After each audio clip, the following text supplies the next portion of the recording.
कुछ दिन पहले एक फेमस मेडिकल जर्नल लैंसेट में एक स्टडी छपी।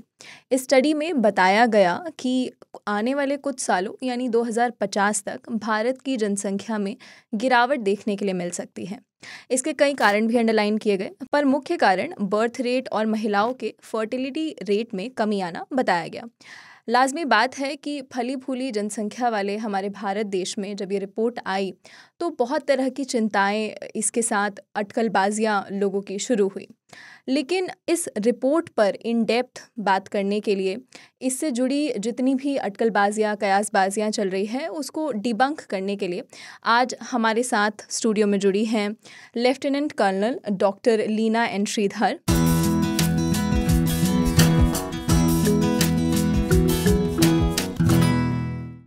Welcome doctor. हेलो। हमारे शो में आपका बहुत बहुत स्वागत है और आई एम वेरी हैप्पी कि आज आपके साथ हमारी बातचीत हो पा रही है, क्योंकि ये हमारा पहला वीडियो फॉर्मेट शो है जिसमें हम एक फीमेल डॉक्टर के साथ बातचीत कर रहे हैं। So this is like my 4th episode but the first one with a female doctor. Lovely to be the first. या so doctor, first of all before starting the podcast, मैं सबसे पहले आपकी जर्नी के बारे में जानना चाहती हूँ। वहाँ से मैं शुरुआत करना चाहती हूँ। Okay, thank you, Chetna. I'm a gynecologist and head of department obstetrics and gynecology at Manipal Hospital, Delhi, Dwarka. देखो, I have 33 years of experience and I graduated from Delhi only in the Maulana Azad Medical College, did my MD from the Safdarjung Hospital, and as you know, it is the biggest maternity hospital in Asia. So I graduated from there, I did my senior residency. उसके बाद मैंने army medical corps join किया and मैंने करीब 10 साल करे in the army medical corps, और पूरी यू कैन से इंडिया में मैं घूमी हूँ। आई have scene care of women, obstetrics and gynaecology in lots of places all over India. And फिर उसके बाद मैंने 2009 से के बाद मैंने वॉलंटरी रिटायरमेंट लेके मैं अब प्रैक्टिस में हूँ एंड सिंस देन मैं दिल्ली में हूँ अपने प्रैक्टिस के लिए। So with these 33 years of experience, I think we have seen a lot of changes in the kind of women who come to us in gynecology. So when you brought this topic across, it was really wonderful that I'm here to discuss this with you. ये मतलब आप उस transition period का हम कह सकते हैं कि चश्मदीद रही हैं, जहाँ से डिजिटल शुरू हुआ, जहाँ से हम लोगों ने वो चेंज एक्सपीरियंस किया। तो डॉक्टर, लैंसेट की रिपोर्ट पे चलने से पहले मैं एक बहुत बेसिक सवाल से शुरुआत करना चाहती हूँ। फर्टिलिटी का इस रिपोर्ट में बहुत बार जिक्र हुआ है और इन जनरल फर्टिलिटी जो वर्ड है उससे हम लोग ये समझते हैं या ये कनेक्ट करते हैं कि किसी भी महिला की जो जन्म देने की क्षमता है उसको हम फर्टिलिटी से कनेक्ट करते हैं। एग्जैक्टली। मैं जानना चाहती हूँ कि क्या मेडिकली भी हम फर्टिलिटी को इसी तरह डिफाइन करते हैं या इसके कुछ और पैमाने भी हैं?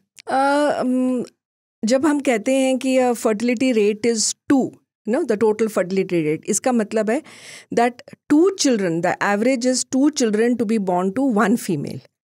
ठीक है। सो जैसे 1950s जब हमें आज़ादी मिली थी, राउंड अबाउट दैट टाइम, तो fertility rate was something like 5 and 6. So women, the average child to be born to one woman would be around 5 to 6. That doesn't mean every woman, but it was like the average which was taken. ठीक है। तो मतलब हम लोग ये कह रहे हैं कि एवरेज जो महिलाएं हैं उनमें मतलब 4 बच्चे किसी एक महिला के, इस तरह हम लोग इसको काउंट करते हैं।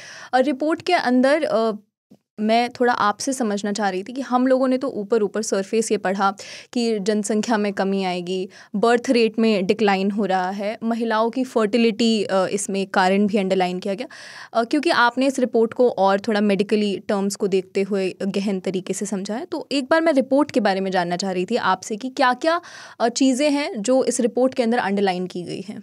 एक्चुअली जो फर्टिलिटी रेट है, why it has come down, ये हमें समझना है बेसिकली। आप ये सोचो कि 1950 women didn't have that much access to health care. So बच्चे पैदा होते थे, कई बच्चे मतलब used to die by the time they reach their 5 years. So there was no guarantee that a child would live till the age of adolescence, 15-20 years. So that is why there was a lot of focus on fertility, having children.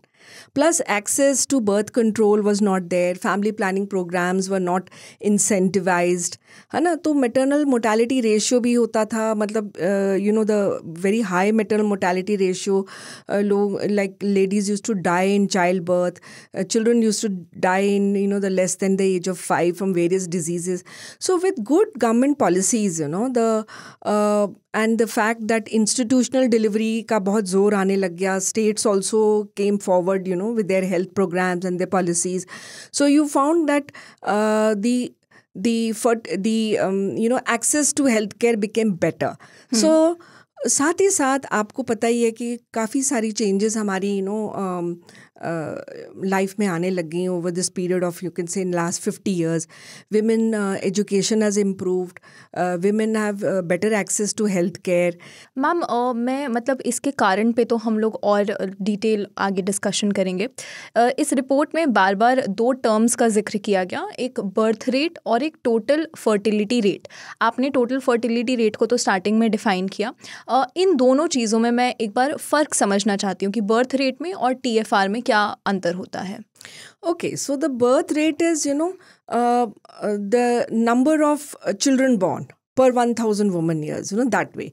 But the fertility rate is the shamta. What we are trying to say, that what is the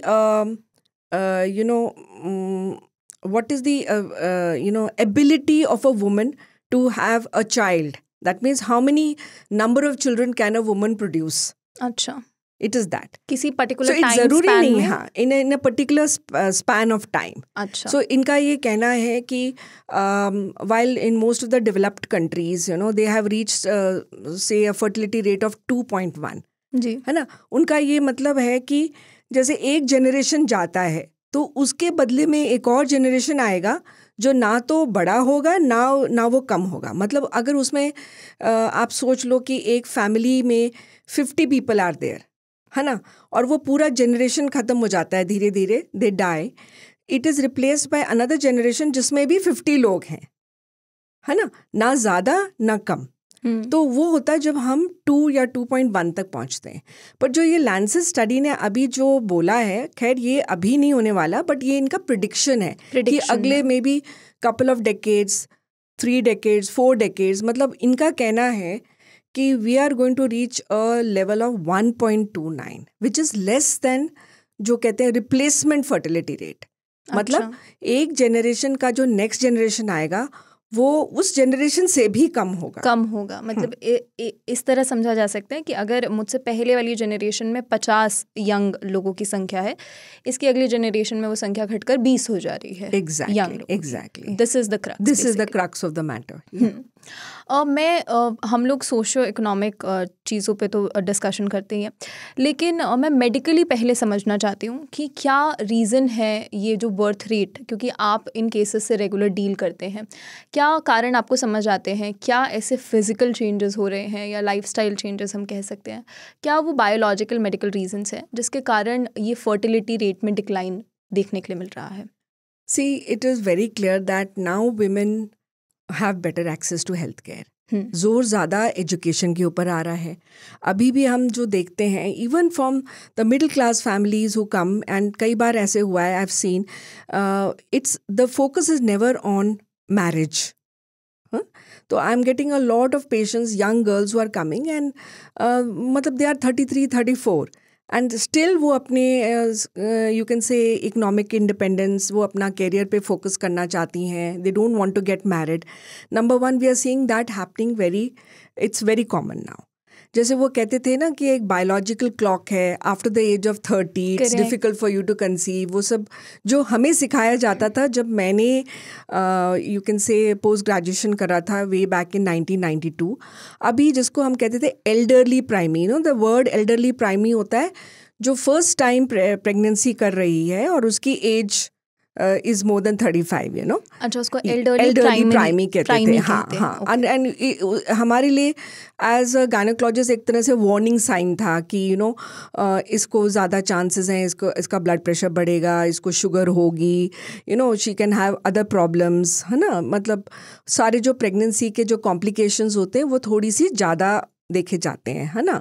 तो हमें ये एक तरह से एक red flag sign हमें बताया जाता था. अब हम देख रहे हैं it is very common, you know, 34-35 पे coming for the first pregnancy.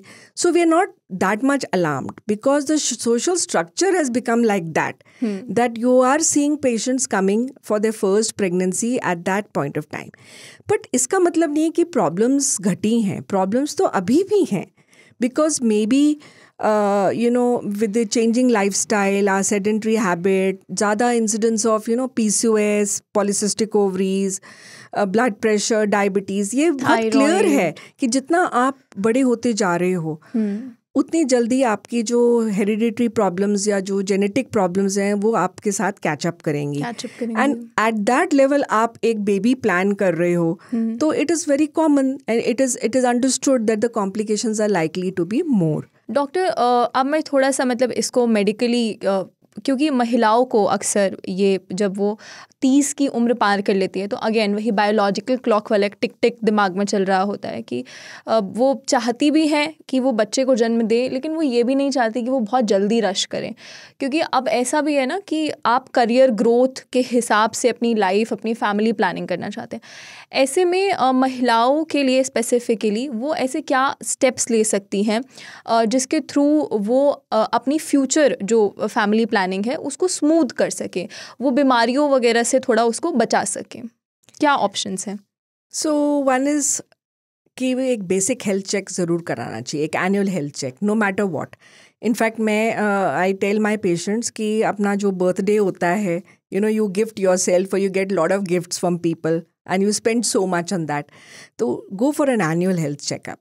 And all women who are, you know, entering into their 30s and मैं देख भी रही हूँ आजकल वो आती हैं मेरे पास at age 33-34 and they say, doctor, we want to preserve our eggs but we are not interested in getting married right away or to have children. So I can say that 5 years back ऐसे बहुत कम requests आते थे. आजकल मैं देखती हूँ every month I get a patient who's asking for, you know, egg preservation. And मैं तो ये समझती हूँ कि fair enough, क्योंकि women know कि that the biological clock is ticking. However, वो compromise नहीं करना चाहती हैं, है ना. They want to have their, you know, to have their life. They want to get married at the time when they want to get married and not because the society decides that they should get married at a particular age. So they want to find the right partner. Then they want to have children at their right time. But they know that the biological clock may, you know, not favor them after the age of 35. So they make this very informed decision to freeze their eggs. And ऐसी type की request हमें आने लग गई हैं काफ़ी. क्या exactly ये एग फ्रीजिंग का क्या प्रोसेस होता है और इसमें? Okay, so they, you know, they are various fertility centres, they have these, you know, banking, जैसे हम फ्रीज कर देते हैं. So there is a process by which they freeze the eggs in the banks, and these can be retrieved as and when they want. So many of them say, okay, next 5 years we don't want to conceive, and by that time maybe our, you know, egg reserve is fallen down. So what happens is, supposing the same girl, she finds the right partner and decides to get married at 38. Then she finds that naturally her eggs are not, you know, responding. She can't achieve a natural pregnancy. Then she can go in for the eggs that she preserved when she was 33. And through in vitro fertilization, she can have her pregnancy with her partner, you know. So instead of, you know, getting married at 38 and then finding that, you know, her eggs have dropped, the number of and the quality of eggs have dropped drastically because, you know, the biological clock doesn't wait for anyone. So then she finds that she's not able to conceive. Then what happens is she may even have to go for a donation of an egg from another person. You know, that's how the IVF practices were going on. So we have option of like egg freezing at the time when the person is producing good number of eggs. Good number of, and what is that age? वो particular age क्या है जब ये करना चाहिए? Anything less than 35. Anything less than 35. Yeah. Okay. तो मतलब eggs preservation का हमारे पास option है. इसके बाद IVF further. सो जो ये लेडी है वो ये क्या कर सकती है कि जो एग्स उसके फ्रीज हुए हैं एंड पड़े हैं आईवीएफ लैब में, वो वाले एग्स को जो एक तरह से थॉ किया जाता है और through the process of IVF, है ना, अपने पार्टनर के स्पर्म्स के साथ मतलब एम्ब्रियो बनाया जाता है लैब में, जैसे कोई आम आईवीएफ प्रोसीजर होता है, बिल्कुल वैसे ही. बट उस समय जब वो तैयार है कि now I want a pregnancy, तो वो थॉ करके जब वो एम्ब्रियो बनाया जाता है लैब में, और वो जो बनाया हुआ एम्ब्रियो होता है फिर वो इम्प्लांट किया जाएगा वुमेन के यूटेरस में, सो दैट वो खुद ही मतलब कंसीव, मतलब एक तरह से इम्प्लांट करके वो भी प्रेगनेंसी को पूरे 9 months फिर ले जाती है. तो एक तरह से बैंकिंग हो गई, है ना, उसने अपना एग को बैंक कर लिया है फ्यूचर के लिए. अच्छा, लेकिन ये मतलब इट्स वेरी इंटरेस्टिंग कि ये जो एग्स हम लोग बैंक कर रहे हैं ये कितने वक्त तक फर्टाइल रहते हैं? क्या मतलब ये बॉडी के, क्योंकि बॉडी तो एक सर्टेन एनवायरनमेंट दे रही है उसके लिए, क्या बाहर भी जब ये बैंक किए जा रहे हैं तो उसको मतलब क्या प्रोसेस है उसकी बैंक करने का? अच्छा, कितनी टाइम तक, कितने वक्त तक कर सकते हैं? यू वुड बी सरप्राइज, क्योंकि टेक्नोलॉजी इतनी आगे बढ़ गई है that eggs are being preserve for as much as 10 years. Oh, so but normally they are telling them कि 5 years के अंदर ही you try, and 5 years good enough time है. बताओ, कोई अगर 34 की एज में अपना बैंक करा रहा है और उसके पास 5 साल का टाइम है, it's a good enough time bank करने के लिए. So that time frame is given to them. And एक तरह से ना जो टेंशन होती है ये भी रिलीज हो जाती. तो इसलिए मैं यही कहना चाह रही थी कि आजकल काफ़ी लड़कियां आ रही हैं इस चीज़ के लिए. लेकिन क्या ये प्रोसेस फिर बहुत ज़्यादा कॉस्टली, एक्सपेंसिव नहीं होता होगा? टाइम बदल गया है. अब जब कोई चीज़ बिल्कुल अनकॉमन होती थी वो बहुत महंगी होती थी. अब जब चीज़ें कॉमन होने लग गई हैं एंड अच्छे आईवीएफ सेंटर्स आ गए हैं and they have got good cryo preservation के जो टैंक्स होते हैं जिसमें प्रिजर्व किया जाता है, तो it is become pocket friendly. तो ये जैसे मैं जानना चाहती हूँ कि एज अ पेशेंट जब आप जा रहे हैं इस चीज़ के लिए, कुछ सवाल, सेट ऑफ क्वेश्चंस जो आपको अपने डॉक्टर से करने चाहिए जानने के लिए चीज़ों को, वो क्या हो सकते हैं? आपको क्या पूछना चाहिए इस तरह के प्रोसेस में एंटर करने से पहले? एक तो नंबर 1, द प्रोसेस अच्छी तरह से समझ लेना चाहिए कि why do you want it, are you very very sure about it. Psychologically also I think patient की काउंसलिंग हो जानी चाहिए, है ना. मेडिकली ऑल्सो उनको देखना चाहिए कि एम आई फिट और एम आई नॉट, है ना. एक स्टिमुलेशन साइकिल से भी पता चल जाता है और एक कुछ टेस्ट होता है जिससे हमें उनकी फर्टिलिटी पोटेंशियल पता चल जाती है. हमारे पास मैम ये जो एग प्रिजर्वेशन है एंड देन आईवीएफ, इसके अलावा भी क्या और कोई ऑप्शंस हैं जिसे एक्सप्लोर किया जा सकता है? कोई जो अपनी फर्टिलिटी बनाना चाहती फर्टिलिटी के लिए, really speaking no, a person should also ensure कि वो हेल्दी है ना. अगर वो ओवरवेट है, she should keep her weight down. आपको पता ही है कि पॉलीसिस्टिक ओवरीज आजकल बहुत कॉमन हो गया है. हमारे ओपीडी में ऑलमोस्ट 22% इंसिडेंस हो गया है because of lifestyle changes, sedentary habit. लोग इतने बिजी हैं कि एक्सरसाइज पे ध्यान नहीं देते हैं, they become overweight. So to have a good egg count, अब हम एग काउंट के बारे में बात कर रहे हैं, है ना. तो अगर अच्छा एग काउंट चाहिए, they must keep their weight under check, the appropriate weight which can only be ensured by good diet and exercise. और कोई शॉर्टकट है ही नहीं, है ना. और फिर हार्मोनल इम्बैलेंसेस वो भी चेक करना है. गुड हेल्थ चेक से पता चल जाता है कि थायराइड की प्रॉब्लम तो नहीं है. और भी कुछ हार्मोन्स हैं, फीमेल हार्मोन्स, जो हम चेक कराते हैं. एक बेसिक काउंट होता है जो अल्ट्रासाउंड पे ही पता चल जाता है. आजकल हम देख रहे हैं कि कई लोगों की ना फैमिलीज़ में, जैसे मदर का मेनोपॉज जल्दी हो गया, है ना, early menopause less than 40 years में भी देखा जाता है. तो इट रन्स इन फैमिलीज़ कि मदर का भी अर्ली मेनोपॉज हुआ तो लड़की का भी अर्ली मेनोपॉज हो सकता है. तो एक तरह से उनको गाइडेंस मिल जाती है टू एक्ट फास्ट. तो उनके लिए तो बल्कि 35 ज़्यादा लेट हो जाएगा, है ना. उनको तो बल्कि 30s में ही प्लान कर लेना चाहिए, या तो एग प्रिजर्वेशन या तो get married and have your children, तो वो होता है। बट अगर उनके पास और कोई प्रॉब्लम्स हैं, जैसे फाइब्रॉइड्स हैं, इंडोमेट्रियोसिस है, हाई ब्लड प्रेशर, डायबिटीज़, तो ये सारी चीज़ें अगर अपने चेक में रखेंगी तो there is no reason why their fertility will be जैसे होनी चाहिए।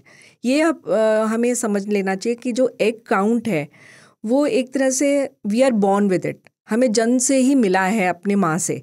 तो हम अपने एग काउंट को सिर्फ हम प्रिजर्व कर सकते हैं, है ना, कुछ हद तक मेडिसिन से उसको थोड़ा बढ़ा सकते हैं, बट हम फैंटास्टिकली उसको बढ़ा नहीं सकते हैं। ये समझना बहुत ज़रूरी है। और डॉक्टर, वैसे तो हमारे पास जैसे बीमारियां वगैरह जो होती हैं उनके कुछ पर्टिकुलर सिम्टम्स होते हैं, लेकिन आपकी फर्टिलिटी अच्छी है या बुरी है, इसका क्या सिम्टम है, मतलब इसको कैसे पता लगाएंगे? Really speaking, that's a very nice question because जैसे कहते हैं ना, proof of the pudding is in the eating, है ना।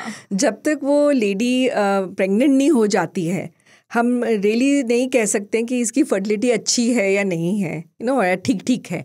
बट हाँ, a woman who is getting regular cycles, है ना, 28 to 35 days मेंस्ट्रुअल साइकिल हो रही है, who is getting between 4 to 7 days menstrual bleed और रेगुलर साइकिल्स आ रहे हैं, हम कह सकते हैं कि वो ओव्यूलेट ठीक तरह से कर रही है। तो one is her menstrual cycle length. तो अगर कुछ इसमें इरेगुलरिटी हो रही है तो उसको फटाफट अपने डॉक्टर के पास जाना चाहिए, अपने गायनेकोलॉजिस्ट के पास। एंड मेनी प्रॉब्लम्स जैसे मैंने बताया, थायराइड, पीसीओएस, ये करेक्ट हो सकती हैं, तो they should correct it, because इसका भी कनेक्शन हमारे फर्टिलिटी के ऊपर है, तो they can correct this. Number 2, again मैंने बताया कि you are born with a certain set, तो वो तो हम इतना चेंज नहीं कर सकते हैं, but yes, regular checkups can help us to prevent a sudden fall, है ना। Lifestyle, keeping your weight under check, diet, exercise, by and large ये भी हमें बताता है कि all is going well with us. अच्छा, फर्टिलिटी का इन जनरल तो मतलब हम लोग जन्म पे बात कर रहे हैं कि आपके बच्चे एक बच्चे को जन्म देने की क्षमता पर असर पड़ता है, लेकिन क्या इसके अलावा भी हमारी बॉडी का कोई ऐसा एस्पेक्ट है जो कि फर्टिलिटी से इम्पैक्ट हो रहा है और मतलब जन्म देने की क्षमता से जुड़ा हुआ नहीं है? जैसे मैंने कहा था, द मेडिकल डिजीज़ेज़, इनका वेरी स्ट्रॉन्ग लिंक होता है, जैसे डायबिटीज़ एंड हाइपरटेंशन जो सबसे कॉमन यू कैन से होती हैं, जैसे जैसे यू नो लाइफ बढ़ती है। And I have scene so many people जो ड्यूरिंग प्रेगनेंसी भी हम उनके टेस्ट कराते हैं somewhere around the 6th month और सो, और पता चलता है कि उनकी शुगर लेवल्स बढ़ी हुई हैं, and they are very surprised. कहते हैं कि हमें तो शुगर पहले कभी नहीं थी, अभी कैसे हो गई? क्योंकि प्रेगनेंसी एक तरह से ना एक स्ट्रेस होता है बॉडी में, जो सारी आपकी जो बीमारियां जो आपको आगे चल के होने वाली हैं वो उभर के आने लग जाती हैं। So in the 6th month you find कि हाँ शुगर थोड़ा थोड़ा बढ़ रहा है, तो हमें उनको बताना पड़ता है कि यू नो डाइट अपना सुधारो, start going for a diabetic diet. और फिर जब हम कॉमनली एक हिस्ट्री लेते हैं, पता चलता है कि मदर को भी डायबिटीज़ है, और दे आर वेरी सरप्राइज, कहते हैं वो तो लेट टाइम पे हुई थी, उनको 45 में हुई थी या 40 में हुई थी, but actually these are all जो टाइप 2 डायबिटीज़ होती हैं, ये सारी जेनेटिक लिंक्ड डिजीजेज होती मतलब हैं। आपकी बॉडी में बीमारियां जो है वो पनप रही होती है और कई बार प्रेगनेंसी उसको थोड़ा शूट अप कर देती है, हाईलाइट कर देती है, जैसे कहते हैं ना उभर के निकल आती हैं, उभर के निकल आती है। और ऐसे लोगों को जब वो प्रेगनेंसी हम हैंडल करते हैं, they become high risk pregnancy, you know.